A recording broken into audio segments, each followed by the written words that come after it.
أعوذ بالله من الشيطان الرجيم بسم الله الرحمن الرحيم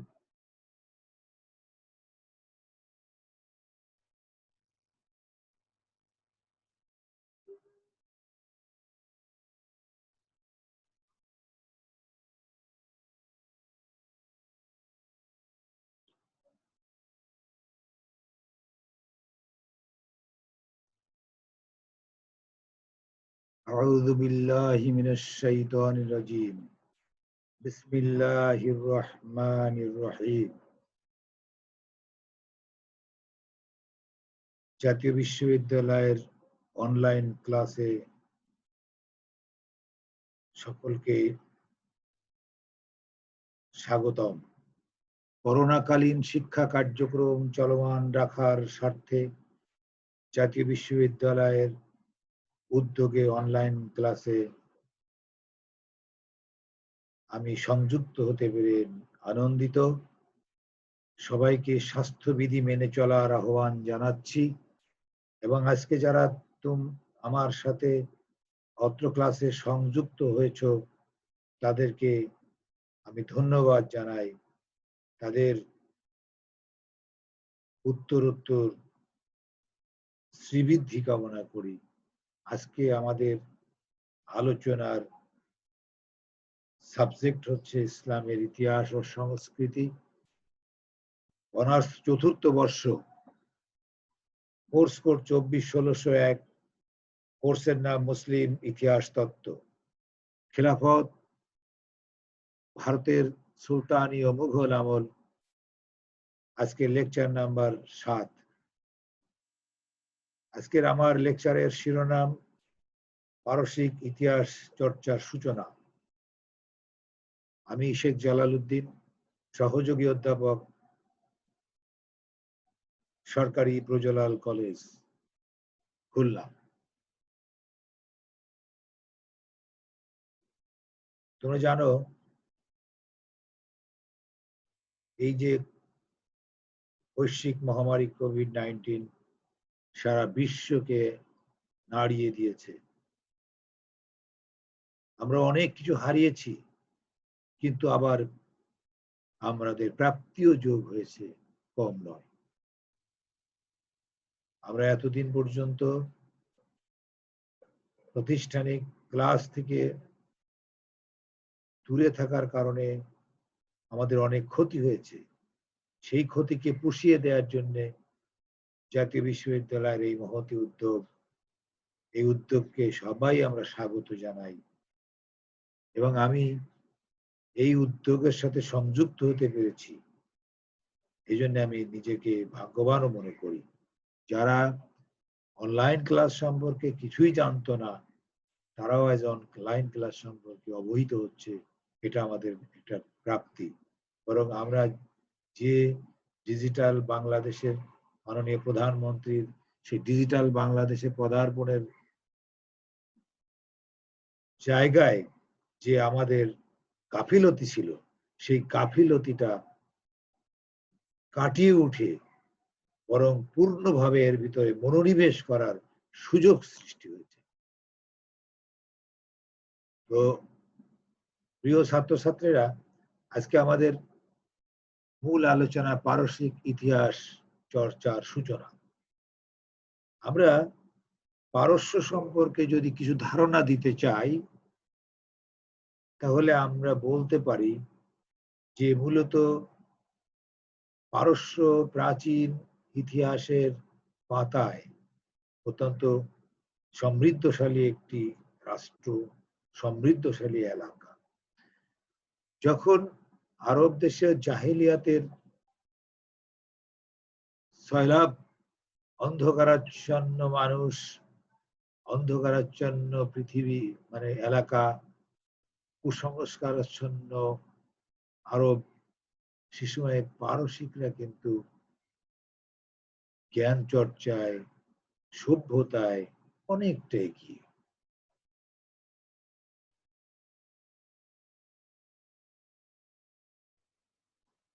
যখন হযরত মুহাম্মদ সাল্লাল্লাহু আলাইহি ওয়াসাল্লামের নেতৃত্বে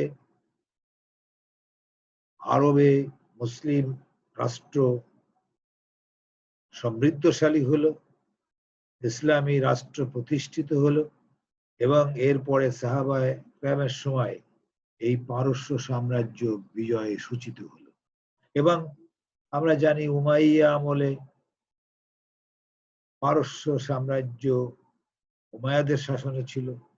উমাইয়াদের পতনের পরে ৭৫০ খ্রিস্টাব্দে আব্বাসীয়রা এই সাম্রাজ্য দখল করলেন এবং পুরো ইসলামী খেলাফতের খলিফা বলে স্বীকৃত হলেন আব্বাসীয়রা।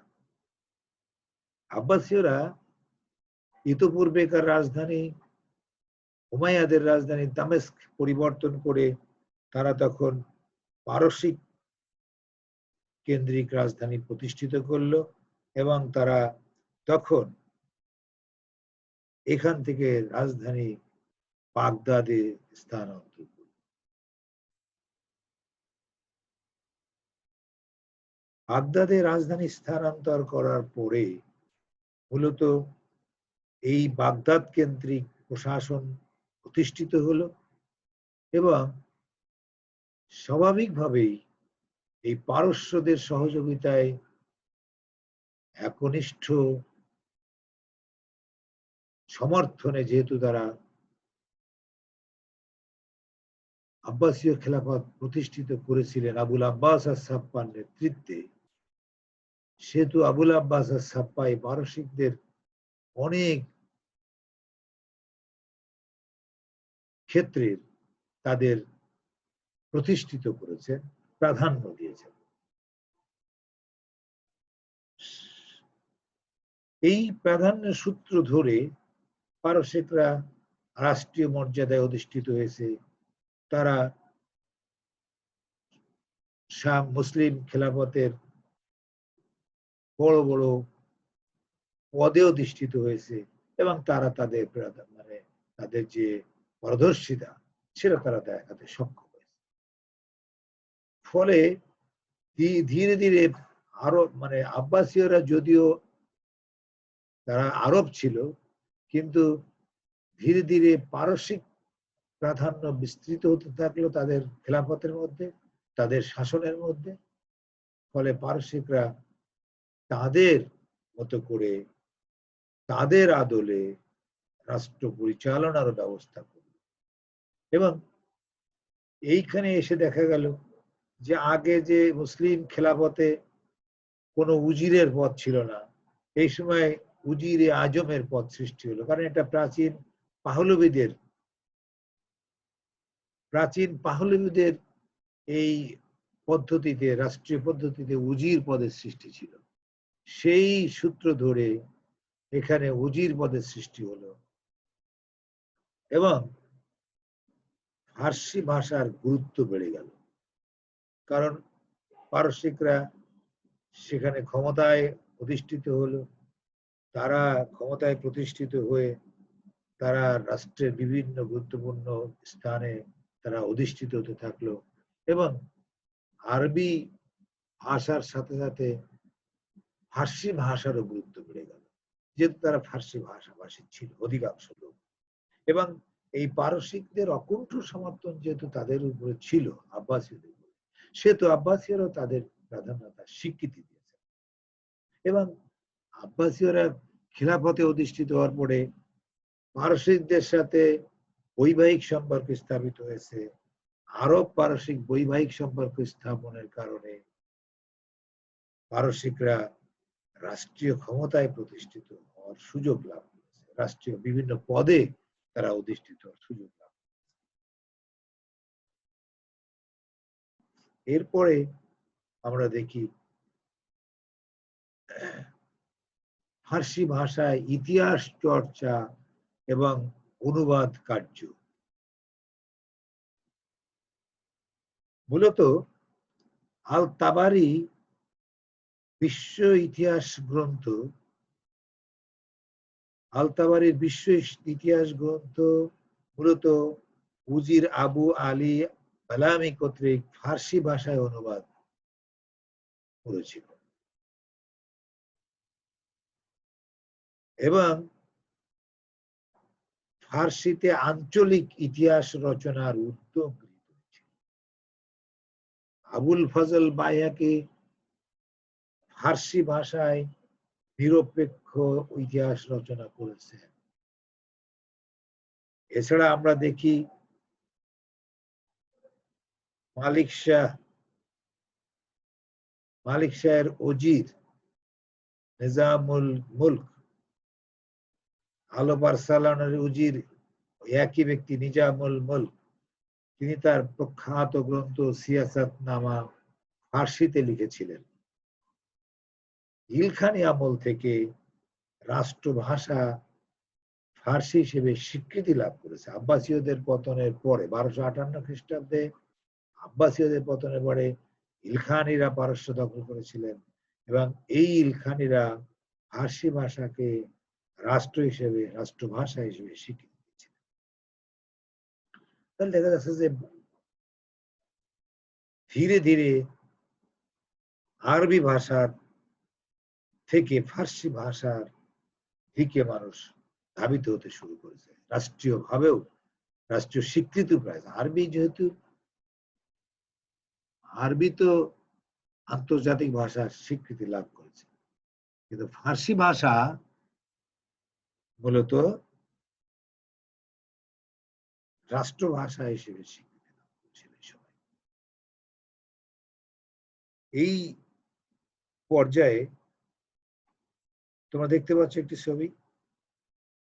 ছবিতে নিশ্চয়ই বুঝতে পারছো ইবনে মুকাফফা। এই ইবনে মুকাফফা একজন প্রথম শ্রেণীর অনুবাদক। ইবনে মুকাফফার উপরে আমরা আলোকপাত করার চেষ্টা করব, আলোচনা উপস্থাপন করব। ইবনে মুকাফফার জন্ম ও বংশ মূলত ফার্সের একজন মুসলিম পরিবারে তার জন্ম 720 খ্রিস্টাব্দে। ইবনে মুকাফফার অনুবাদ এবং মৌলিক যে বুদ্ধিবৃত্তি মূলত তার আগে আমরা দেখি ইবনে মুকাফফার নামকরণটা কিভাবে হলো। ইবনে মুকাফফার পিতা ছিলেন দাদই। এই দাদই মূলত অমুসলিম ছিলেন। পরবর্তীতে তিনি ইসলাম গ্রহণ করলেন এবং ইসলাম গ্রহণ করে তার নাম হলো মুবারক। এই মুবারক নাম ধারণ করে তিনি মূলত ইসলাম গ্রহণ করার পরে তিনি রাষ্ট্রীয় মর্যাদায় প্রতিষ্ঠিত হয়েছিলেন এবং এইখানে এই রাষ্ট্র মর্যাদায় থাকাকালীন সময়ে তিনি একটা অর্থনৈতিক দুর্নীতির দায়গ্রস্ত হয়েছিল। ফলে তাকে শাস্তি দেওয়া হয়েছিল, তার হাতকে ভেঙে দেওয়া হয়েছিল, গুড়িয়ে দেওয়া হয়েছিল। এই জন্যে পরবর্তীতে এই অর্থাৎ হাত গুড়িয়ে দেওয়া অর্থাৎ হাত নষ্ট হয়ে যাওয়া বলা হয় মুকাফফা। আর এই কারণে তার ছেলে, তার নাম ছিল মূলত ইবনে মুকাফফার প্রকৃত নাম ছিল রুজবিহ, কিন্তু পরে তিনি ইসলাম গ্রহণের পরে আব্দুল্লাহ নামকরণ হয়েছিলেন, কিন্তু আব্দুল্লাহ ইবনে মুকাফফা হয়ে গেলেন এবং ইতিহাসে তিনি ইবনে মুকাফফা বা ইবনুল মুকাফফা হিসেবে পরিচিত। অর্থাৎ পিতার হস্ত গুড়িয়ে যাওয়ার কারণে তিনি ইবনে মুকাফফা। মূলত ইবনে মুকাফফা যখন কর্মজীবনে প্রবেশ করলেন তখন মূলত তিনি যেহেতু অত্যন্ত পণ্ডিত ব্যক্তি ছিলেন, সেহেতু আব্বাসীয়দের সময় তিনি গুরুত্বপূর্ণ পদে অধিষ্ঠিত হয়েছিলেন এবং আব্বাসীয়দের আবু জাফর আল মনসুরের চাচা ঈসা ইবনে আলীর সাথে তিনি যুক্ত হয়েছিলেন। সুলাইমান ইবনে আলী তিনি যিনি বসরার গভর্নর ছিলেন, তার সাথেও তার সংযোগ ছিল। এই সময় তিনি কুফা এবং বসরার জ্ঞান চর্চা কেন্দ্রে অধ্যয়ন করেছেন, অনুশীলন করেছেন, গবেষণা করেছেন এবং ব্যাপক জ্ঞান অর্জন করেছেন। এটা ছিল 756 থেকে পরে এই জ্ঞানী ব্যক্তি, এত একজন পণ্ডিত ব্যক্তি, কিন্তু তার অল্প বয়সে মৃত্যু হলো। 756 থেকে 760 মধ্যে তার মৃত্যু হয়েছে। এটা এই মৃত্যুটা ছিল আসলে রাজনৈতিক কারণে মৃত্যু হয়েছিল, কোনো অন্য কোনো কারণে তার মৃত্যু হয় নাই। রাজনৈতিক হিংসার বশবর্তী তাকে হত্যা করা হয়েছিল। মূলত যখন খলিফা আবু জাফর আল মনসুরের চাচা আব্দুল্লাহ বিন আলী, এই আব্দুল্লাহ বিন আলী মূলত বিদ্রোহ ঘোষণা করেছিলেন, তখন এই আব্দুল্লাহ বিন আলীর পক্ষ থেকে তিনি একটি সন্ধিনামা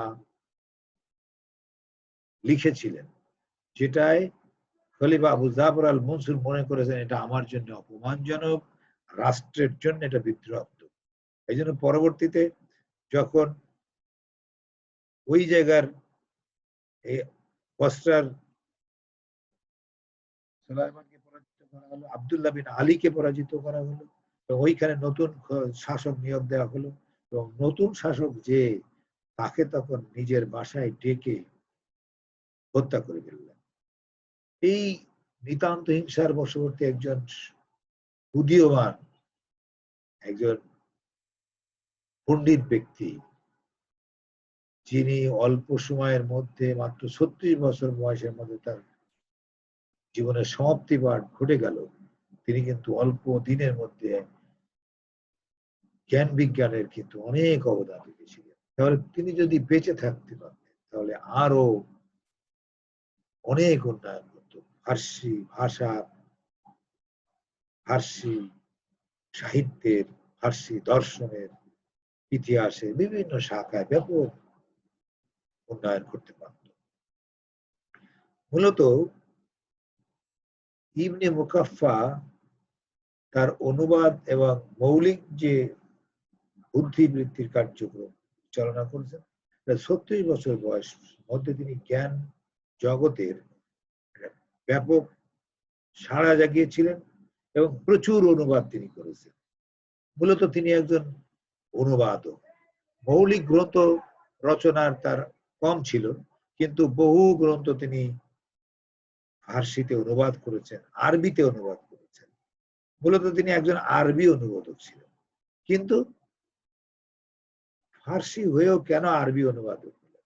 কারণ বিভিন্ন জ্ঞান বিজ্ঞানের পর যে গ্রন্থ আরবিতে অনুবাদ করতে পারলে ফার্সি ভাষায় পরবর্তীতে অনুবাদ হবে এবং তার উন্নয়ন অবশ্যম্ভব। তার উল্লেখযোগ্য অনুবাদ কর্ম হচ্ছে কালিলা ওয়া দিমনা। এই কালিলা ওয়া দিমনা এর রচয়িতা কিন্তু বিদপাই। বিদপাই হচ্ছে ভারতের একজন পণ্ডিত ব্যক্তি, ভারতবর্ষে। তিনি পঞ্চতন্ত্র ও তন্ত্রক্ষয় পর্বের সংগৃহীত ভারতীয় নীতিকথামূলক গল্প ও আখ্যান উপাখ্যানের সমষ্টি মাত্র এই বিদপাইয়ের পঞ্চতন্ত্র তন্ত্রক্ষয়।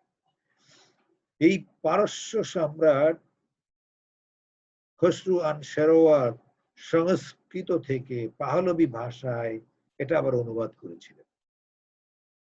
ইবনে মুকাফফা এই পাহলবি ভাষা থেকে আরবিতে অনুবাদ করেছিলেন এবং নাম দিয়েছিলেন কালিলা ওয়া দিমনা। পরে মেসোপটেমিয়া চিত্রশালায় চিত্রকরদের হাতে এই পাণ্ডুলিপিটি চিত্রায়িত হয়েছিল।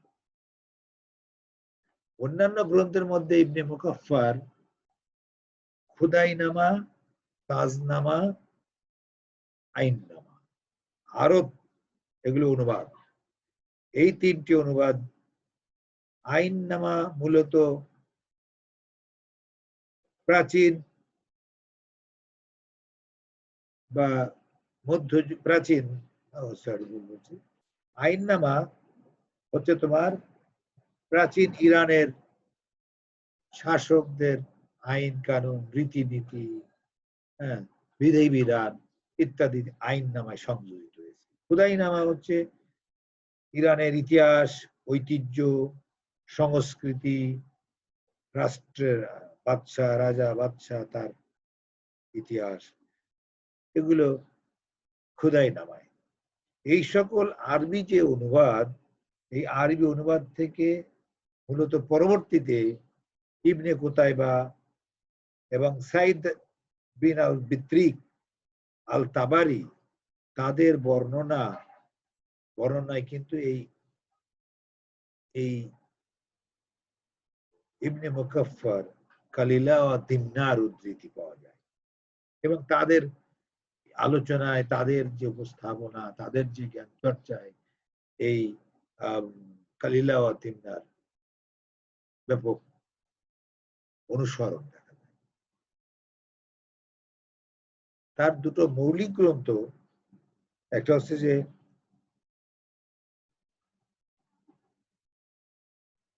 আদাব আল কবির, আর হচ্ছে রিসালা ফি আল সাহাবা।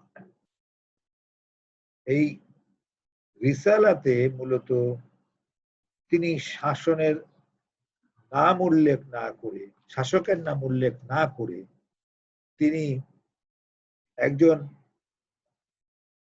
একটি রাজনৈতিক প্রচারপত্র হিসেবে আলোচনা করেছেন। সেই সময়ের শাসকের অনুমান করা হয়েছে যে ওই সময়ের আবু জাফর আল মনসুরের শাসন নীতি, তার কলা কৌশল, তার রাষ্ট্রীয় চিন্তা চেতনা, জনগণের অবস্থা এবং রাষ্ট্রের কঠোরতা, বিভিন্ন বিষয়ে আলোচনা করা হয়েছে। এবং আরেকটি গ্রন্থ আদাব আল কবির, এখানে মূলত রাজকুমার, আমত্তবর্গ ও পার্থিব ব্যক্তিদের, যে মহচ্ছন্ন ব্যক্তি যারা, তাদের নীতি উপদেশ লিপিবদ্ধ করা হয়েছে। এইসব নীতি কথা বলো অবশ্য উচ্চতম স্তরের নয় এবং উচ্চতম স্তরে পৌঁছাতেও পারে নাই, বরং এটা মানুষের স্বার্থপরতা, বিচক্ষণতা ও অপরকে প্রতারিত করার একটা কৌশল শিক্ষা দিয়েছে।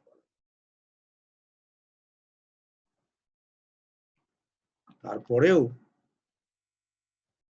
এই গ্রন্থগুলো পারসিকদের উন্নয়নে, ইতিহাস চর্চায় ব্যাপক অবদান রেখেছে। তিনি পারসিক হয়েও আরবি সাহিত্যের একজন রুচিশীল এবং মেধা সম্পন্ন লোক ছিলেন। মূলত তিনি সুইবুই আন্দোলনের প্রবক্তা বলা হয় তাকে।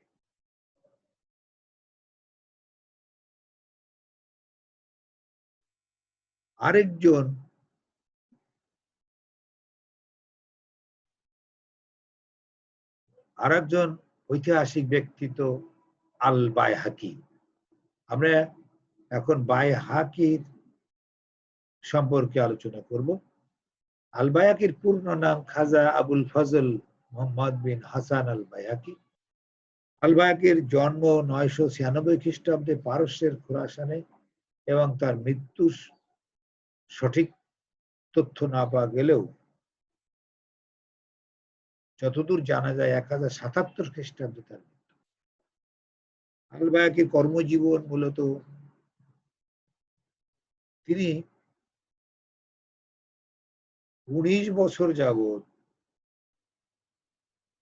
গজনবীদের কূটনৈতিক দুতিয়ালি অর্থাৎ দেওয়ানে রিসালাত অধিদপ্তরের একজন পদস্থ কর্মকর্তা ছিলেন আল বাইহাকি।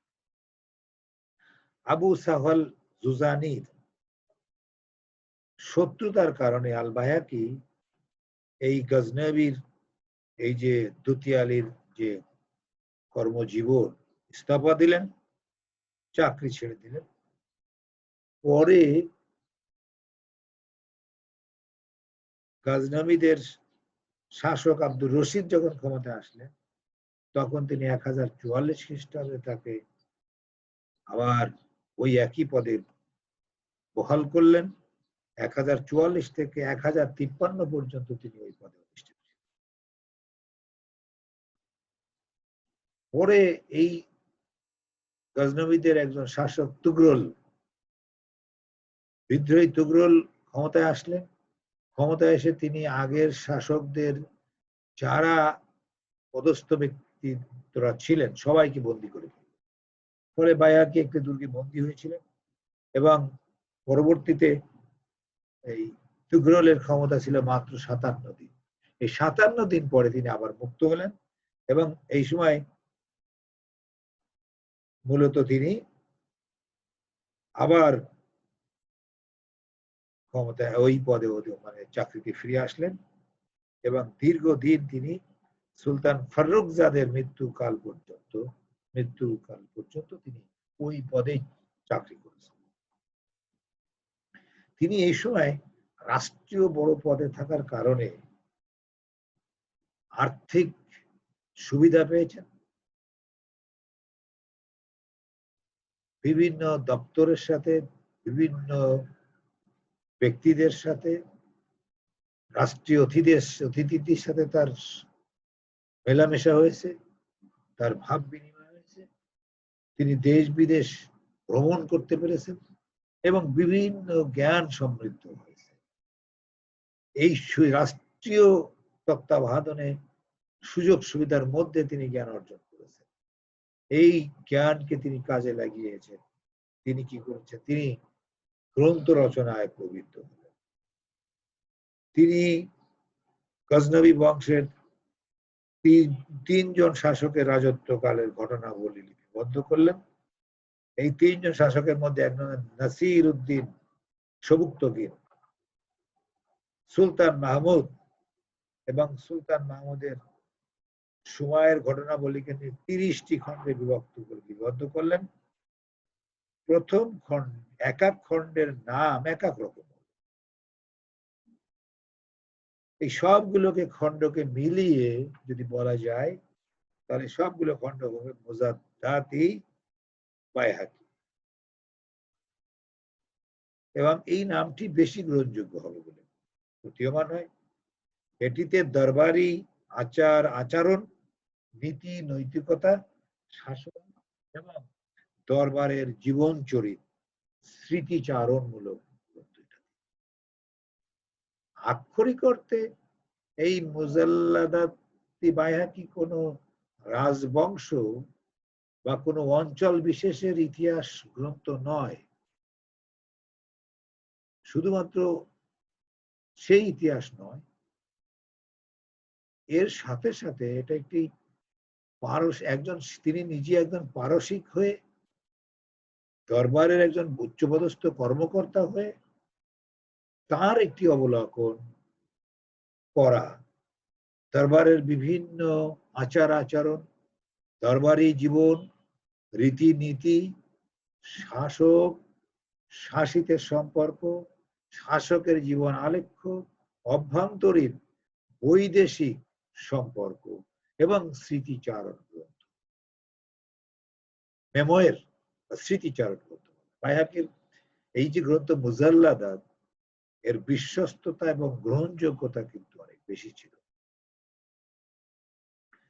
সুলতানি যুগের জিয়াউদ্দিন বারানি এবং আকবরের পরিষদের একজন অন্যতম সাহিত্যিক ব্যক্তিত্ব আবুল ফজল সম্রাট জাহাঙ্গীরের তুজুকি বাবরিতে এই মুজাল্লাদাত থেকে অনেক তথ্য গ্রহণ করা হয়েছে।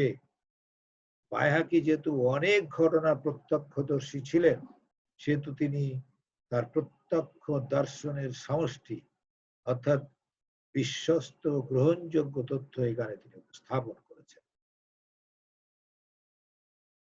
এবং বাইহাকির ইতিহাস চর্চার মধ্যে ইতিহাস দর্শন নিহিত রয়েছে। তিনি একজন দার্শনিক পণ্ডিত ব্যক্তি ছিলেন, তাই তিনি তার দর্শন তত্ত্ব এখানে উপস্থাপন করেছেন।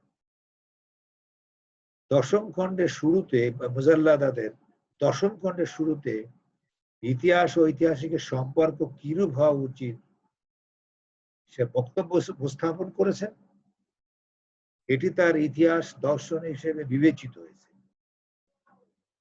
তিনি অভিমত ব্যক্ত করেছেন যে মানুষ তার অন্তর দিয়ে মানব গোষ্ঠীর চক্ষু, কর্ণের প্রহরী এবং গুপ্তচর কোনো কিছু দেখা এবং শোনার পরেই ওই দুটো ইন্দ্রিয় অন্তরকে কি করে, অবহিত করে। অন্তর তাৎক্ষণিকভাবে তা প্রজ্ঞার নিকট পেশ করে। কনসাস মাইন্ড আর বলে সাবকনসাস মাইন্ড, প্রজ্ঞার নিকট পেশ করবে। আর এই অন্তর হলো উত্তম বিচারক। সে তখন কি করবে, সে মিথ্যাকে মিথ্যা বলে মনে করবে, মন্দকে বর্জন করবে, সত্যকে গ্রহণ করবে। এ কারণেই মানুষ মূলত অদৃশ্যকে দৃশ্যমান করে তুলতে চায় এবং অজানাকে, অশ্রুতকে জানতে চায়। এই আগ্রহ থেকেই মূলত সৃষ্টির ইতিহাস বিদ্যার বিস্তার লাভ করেছে, শুরু হয়েছে। ইতিহাস অভিজ্ঞান অর্জনের জন্য তিনি প্রকরণের কথা বলেছেন। আল বায়াকির মতে ইতিহাস অভিজ্ঞান অর্জনের দুটো প্রকরণ। একটা হচ্ছে সংবাদদাতা হবেন বিশ্বস্ত ও সত্যাশ্রয়ী এবং কথকের কথা, কথিত গল্প হবে বিবেকের কাছে গ্রহণযোগ্য। দ্বিতীয়টি হচ্ছে তার পাঠক কিংবা শ্রোতা তাতে উপস্থিত বিষয়কে বর্জন না করে সংশয়হীন চিত্তে গ্রহণ করবে। এটাই হচ্ছে মূলত ইতিহাস অভিজ্ঞান অর্জনের প্রকরণ। আমরা এ পর্যন্ত যে আলোচনা করলাম সেই আলোচনা থেকে যে তথ্য পেলাম তার থেকে বোঝা গেল যে পারস্যিক ইতিহাস চর্চায় পারস্যিকদের অবদান, এই অবদানটি উল্লেখযোগ্য এবং পারসির ইতিহাস চর্চাকে সমৃদ্ধ করেছে। হ্যাঁ, এখানে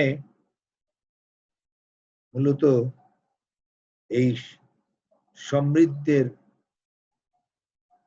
ইতিহাস থেকে মূলত পরবর্তীতে পারসিকদের উন্নয়ন করেছে। আরেকজন ঐতিহাসিক আবুল হাসান বাইহাকি, তিনি মূলত ওই আগের বাইহাকির সাথে আরেকজন বাইহাকির যাতে গোলমেল না হয়ে যায় তার জন্য এই আবুল হাসান বাইহাকি সম্পর্কে দু একটি কথা। মূলত আবুল হাসান বাইহাকি তিনি একজন পারসিক ঐতিহাসিক যিনি ইবনে ফুন্দুক নামে পরিচিত। সুলতান সানজারের আমন্ত্রণে গজনিতে তিনি এসেছিলেন এবং জর্জিয়ার সম্রাট ডিমেট্রিয়াসের ধর্মীয় সংক্রান্ত প্রশ্নের জবাব দেওয়ার জন্য তিনি মূলত এই গজনিতে তাকে আমন্ত্রণ জানানো হয়েছিল এবং তিনি অত্যন্ত রিসালার আকারে জবাব দিয়েছিলেন। এই জন্য তাকে গ্রহণযোগ্য করা হয়েছিল, তাকে পুরস্কৃত করা হয়েছিল। তার তারিকি বাইহাকি ফার্সি ভাষায় লিখিত, তিনি ফার্সি ভাষায় লিখতেন এবং মাশারিব আল তাজারিব আল গাওয়ারিব আল গরাইব এই গ্রন্থ দুটি তার উল্লেখযোগ্য গ্রন্থ এবং তিনি যে বিষয়গুলোর বিবরণ এখানে দিয়েছেন সেগুলো আমরা সময় স্বল্পতার জন্য আলোচনা করতে পারলাম না। তো ধন্যবাদ সকলকে, তোমরা ভালো থাকো এবং আজকের এই যে আলোচনা হলে আলোচনার শেষ পর্যায়ে আমরা এসে মূল্যায়ন, ফার্সি ভাষা ইতিহাস চর্চার গুরুত্ব লিখো, অনুবাদক হিসেবে ইবনে মুকাফফার মূল্যায়ন করো, আল বাইহাকির ইতিহাস দর্শন তত্ত্ব লেখো। তো আজকের আলোচনার সমাপ্তিতে সকলকে ধন্যবাদ জানিয়ে সকলের সুস্বাস্থ্য কামনা করে আজকের এখানে সমাপ্তি টানছি। আল্লাহ হাফেজ।